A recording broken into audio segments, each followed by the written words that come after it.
أعوذ بالله من الشيطان الرجيم. بسم الله الرحمن الرحيم. وأصحاب الشمال ما أصحاب الشمال في سموم وحميم وظل من يحموم لا بارد ولا كريم إنهم كانوا قبل ذلك مترفين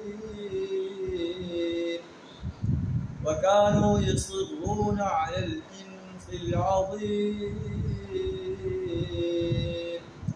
صدق اللہ العظیم. سورہ الواقعہ آیت نمبر 41 تا 46 آپ کے سامنے تلاوت کی. ان آیات کے اندر اللہ تبارک و تعالیٰ اصحاب الشمال کا ہولناک انجام بیان ہوا. اصحاب الشمال وہ لوگ ہوں گے جنہوں نے اللہ کی پرستش، اللہ کی بندگی سے، اللہ کی اطاعت سے، اللہ کی غلامی سے انکار کیا.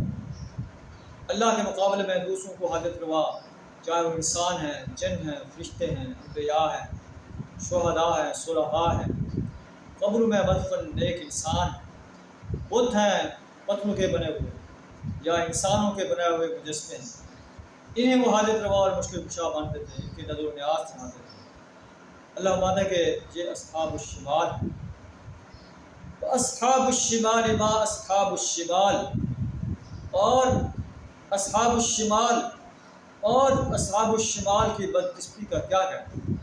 فی سموم و حمیم، یہ لو کی لپٹ اور کھولتے ہوئے پانی، وظل من یحموم، کالے دھوئیں کے سائے میں ہوں گے. لا بارد ولا کریم، جو نہ ٹھنڈا ہوگا نہ آرام دہ.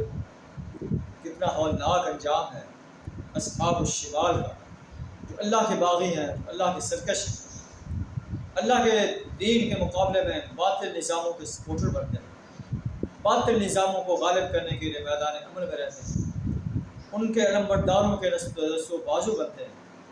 قیامت کے روز یہ اس ہولناک انجام سے دو چار ہیں. انہم کانوا قبل ذلک مترفین، یہ وہ لوگ ہوں گے جو اس انجام کو پہنچنے سے پہلے خوشحال ہیں، جو خوشحال لوگ تھے. عام طور پر انبیاء کی دعوت کو خوشحال لوگ، سردار لوگ، متکبر لوگ جھٹلاتے ہیں. وہ کہتے ہیں کہ اگر ہم نے نبی کی دعوت کو قبول کر لیا تو ہماری سرداری ختم ہو جائے گی، ہماری چودراہٹ ختم ہو جائے گی. تکبر کی وجہ سے، چودراہٹ کے ختم ہونے کی وجہ سے، سرداری کے ختم ہونے کی وجہ سے انبیاء کی مخالفت کرتے ہیں.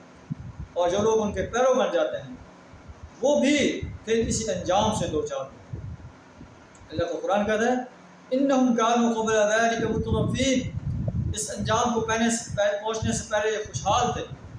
وکانوا یصرون علی الحنث العظیم، اور بڑے بڑے گناہوں پر اصرار کرتے تھے، اللہ کے ساتھ شریک ٹھہراتے تھے، زنا کرتے تھے، شراب پیتے تھے، منافقت کرتے تھے، اور کہتے تھے اذا متنا وکنا ترابا وعظاما انا لمبعوثون، کیا جب ہم مٹی ہو جائیں گے، ہماری ہڈیاں ہو جائیں گے، ہمیں دوبارہ اٹھایا جائے گا؟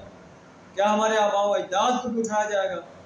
قل، اے نبی صلی اللہ علیہ وسلم آپ کہہ لیجیے ان الاولین والآخرین لمجموعون الی میقات یوم معلوم، پہلے اور آخری سب کے سب ایک مقررہ وقت تک جمع کیے جائیں گے. ثم انکم ایھا الضالون المکذبون، پھر اے گمراہو، اے تکذیب کرنے والو، لآکلون من شجر من زقوم، تم زقوم کے درخت سے کھاؤ گے.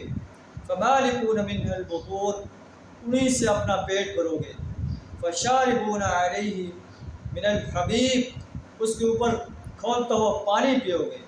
فشاربون شرب الہیم، ایسے پیو گے جیسے پیاسا اونٹ پیتا ہے. ھذا نزلهم یوم الدین، یہ قیامت کے روز ان کی مہمانی ہوگی. اللہ سے دعا کرا میں ایسے بد نصیب انسانوں میں شامل ہونے سے اپنی پناہ عطا فرمائے. خالصتاً اپنی ہی بندگی، اپنی ہی پرستش، اپنی ہی غلامی، اپنی ہی اطاعت، اپنی ہی حاکمیت کو تسلیم کرنے اور اپنی ہی حاکمیت کو اس سرزمین پر غالب کرنے کے لیے اپنا کردار ادا کرنے کی توفیق عطا فرمائے.